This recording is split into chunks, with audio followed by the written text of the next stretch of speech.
नमस्कार। आज एक अच्छी बात जानेंगे। इस वीडियो में अपने शरीर में होने वाले सारे बीमारियों का कारण केवल एक है। ये कैसा करके आज जानेंगे। अभी देखिए, आज इतने सारे बीमारी, हर गांव में दवाखाना, हर अलग अलग प्रकार का इलाज, लेकिन हर रोज़ नया नया बीमारी, हर रोज़ नए नए नाम की बीमारी। समझ में नहीं आ रहा ये क्यों हो रहा।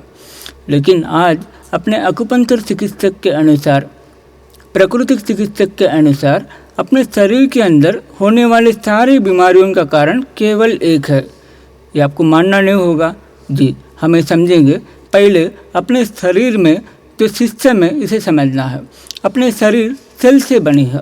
जैसे अपन एक घर बनाते हैं, एक घर में bedroom, dining hall, kitchen, bathroom, balcony, ऐसे अलग अलग कमरे होती है, लेकिन हर कमरे का दीवार ईंटों से बनती है। उसी तरह अपने शरीर में सिर से लेकर पैर तक सारे अंग सेल से बनी है। हड्डी, मांस, नाखून, चमड़े, नस, हार्ट, फेफड़ा, किडनी, पेशाब से शरीर के सारे अंग सेल से बने हैं। ऐसा कहा जाता है एक बूंद खून में, 1 ड्रॉप ब्लड में 50 लाख सेल होता है। तो सोचिए अपने शरीर में कितने लाखों, कितने करोड़ों सेल होगा। ऐसा बोला जाता है अंदाज़ा अपने शरीर में सिर से लेकर पैर तक 300 मिलियन करोड़ सेल्स मिलकर अपने शरीर बनी है। 1 करोड़ 2 करोड़ की सेल नहीं है, 300 मिलियन करोड़ का सेल मिलकर अपने शरीर बनी है। यहाँ ऐसी बात है कि अपने सेल, सारे सेल, सिर से लेकर पैर तक सारे सेल्स एक ही प्रकार का है। जैसे हर सेल का जो रूप है बिल्कुल एक ही प्रकार का, कि हर सेल का nucleus, cytoplasm, protoplasm, cell membrane, mitochondria, सारे सेल का रूप बिल्कुल बराबर है, एक ही प्रकार का है। अब देखिए, सिर से लेकर पैर तक सारे अंगों का सेल एक ही प्रकार हो तो सारे अंगों का सेल का कार्य प्रणाली भी एक ही तरीका, एक ही प्रकार होना चाहिए ना। तो वो क्या तरीका है और वो एक ही प्रकार क्या है? हर सेल का एक ही प्रकार का फंक्शन है। वो ये है कि असिमिलेशन प्रोसेस, एलिमिनेशन प्रोसेस, अंदर लेना, बाहर निकालना। जैसे एक सेल का काम ये होता है एक तरफ से अंदर लेना, उसे डाइजेस्ट करके उसका ऊर्जा ले लेते, उसकी बेकार चीज को दूसरे तरफ से बाहर निकालना। जैसे अपने हार्ट सेल से बनी है ना, अपने शरीर के सारे अंग सेल से बनी है। अब अपना हार्ट भी सेल से बनी है। तो हार्ट का फंक्शन क्या है? एक तरफ से ब्लड अंदर लेता, उसे पंप करके दूसरी तरफ से बाहर निकालता। जैसे फेफड़ा का फंक्शन क्या है? एक तरफ से हवा अंदर लेता, फिर कार्बन डाइऑक्साइड के रूप में बाहर निकालता। तो अपने अंग का कार्य प्रणाली क्या हो रहा है? एक तरफ से लेना, दूसरी तरफ से बाहर निकालना। जैसे अपन खाना खाते, वो खाना पेट में जाता है, एक तरफ से खाना पेट के अंदर आता है, वो खाना पाचन होने के बाद दूसरी तरफ से पेट से खाना बाहर जाता है। कहाँ? छोटी आंत की तरफ। छोटी आंत उसको अंदर लेता है, उसे डाइजेस्ट करके उसको एनर्जी में कन्वर्ट करके बचा वाला जो वेस्टेज है, कचरा है, उसको बड़ी आंत की तरफ देता है। बड़ी आंत उसे अंदर लेके फिर से उसको डाइजेस्ट करके मल के रूप में बेकार को शरीर से बाहर निकालता है।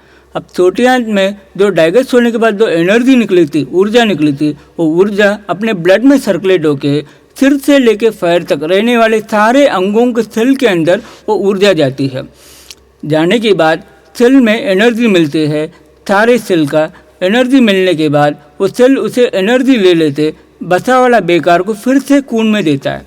ये खून अपने किडनी में आके, किडनी में वो फिल्टर होके पेशाब से द्वारा अपने मूत्राशय से बाहर जाती है। देखिए, सिर से लेके पैर तक सारे अंगों का काम एक ही है कि अंदर लेना, बाहर निकलना। Assimilation process, elimination process. जब ये असिमिलेशन प्रोसेस, एलिमिनेशन प्रोसेस, अंदर लेने का काम, बाहर निकालने का काम एक ही तरीका होगा, तब अपने शरीर में आरोग्य रहेगा, पंचभूत तत्वों की शक्ति बैलेंस में रहेगा। जब असिमिलेशन एलिमिनेशन प्रोसेस बिगड़ती है तो अपने शरीर के अंदर के सेल के अंदर एक बेकार जमा होती है।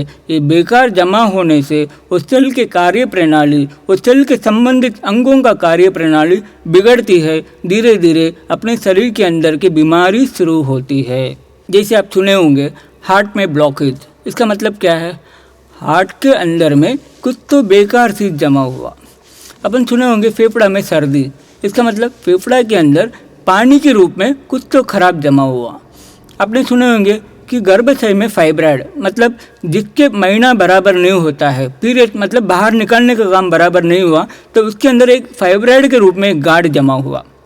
आपने सुने होंगे किडनी में किडनी स्टोन। किडनी स्टोन का मतलब मट्टी का पत्थर थोड़ी अपने किडनी स्टोन में है, वो नहीं है। अपने किडनी में जो खून जो है साफ होने में कम ज़्यादा होने से, उसका बेकार से बाहर नहीं निकलने के कारण वो किडनी के अंदर पत्थरी के रूप में जमा होता।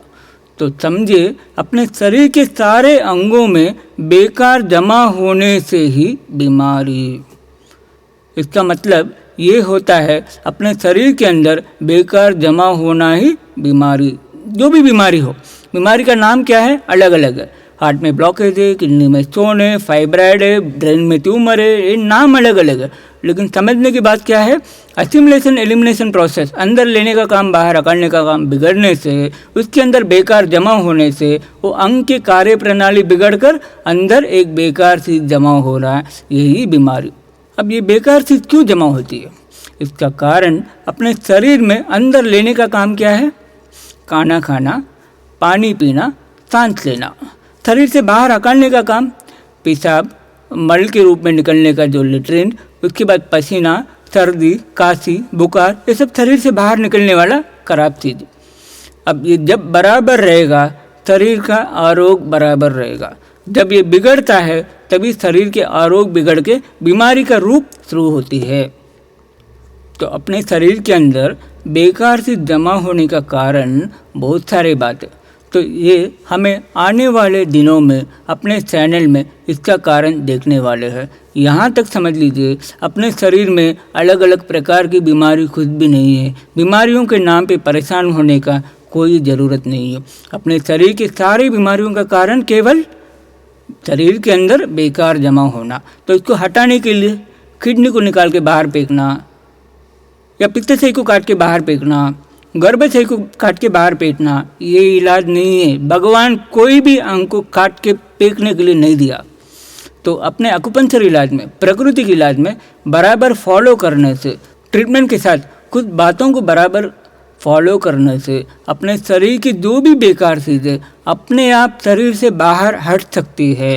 तो इसके बारे में कैसे ये जानकारी आने वाले दिनों में देखेंगे, मिलेंगे, आरोग्य ज़िंदगी जिएंगे। धन्यवाद।